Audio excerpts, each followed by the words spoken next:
News in Lansing, where the debate on road funding continues. After the House passed a bill last week, senators are now negotiating. And 24-hour News 8's political reporter Rick Albin joins us live from Lansing right now. Rick, what are the measures, details of this measure? I think that what you're going to expect this afternoon is a long conversation among senators. It's already begun early this morning with an earlier than normal caucus. The idea was that the Senate just might be able to take up the exact plan that came out of the House last week, pass it as is, and there would be a deal. The problem is, it would appear that at least for now, the Senate doesn't have the 20 votes they need, at least on some components of that. Here are some pictures from earlier today with senators as they were being lobbied by other senators to jump onto this program. Remember, it takes 20 votes to pass over in the Senate. A 1919 tie could be broken by the lieutenant governor. I'll tell you why that won't happen in just a moment.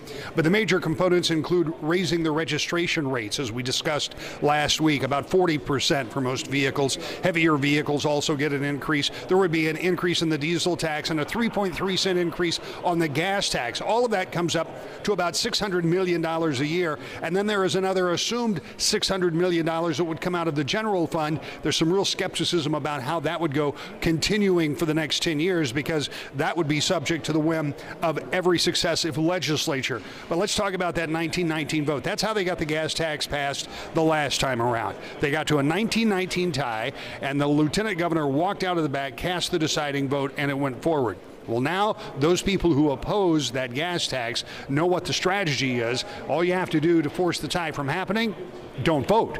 That means even if you get to 19, it's not a majority, you still have to have 20, but the lieutenant governor can't weigh in unless it's a tie, so that strategy is probably out the window.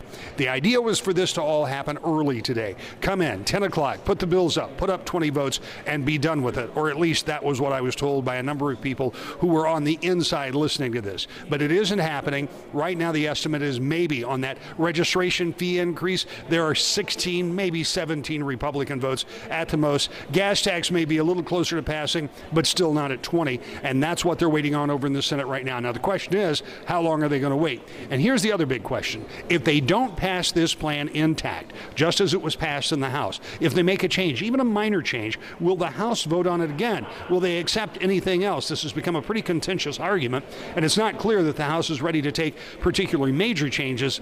Maybe even minor changes could throw this thing off the track. So right now, a road deal is being discussed. It's very difficult to know how much closer we are or are not than we were when this day started. Live in Lansing, where we will be throughout the day, I'm Rick Albin, 24-hour News 8. Okay, a lot going on there, Rick. We'll check back with you. Thank you for that live report.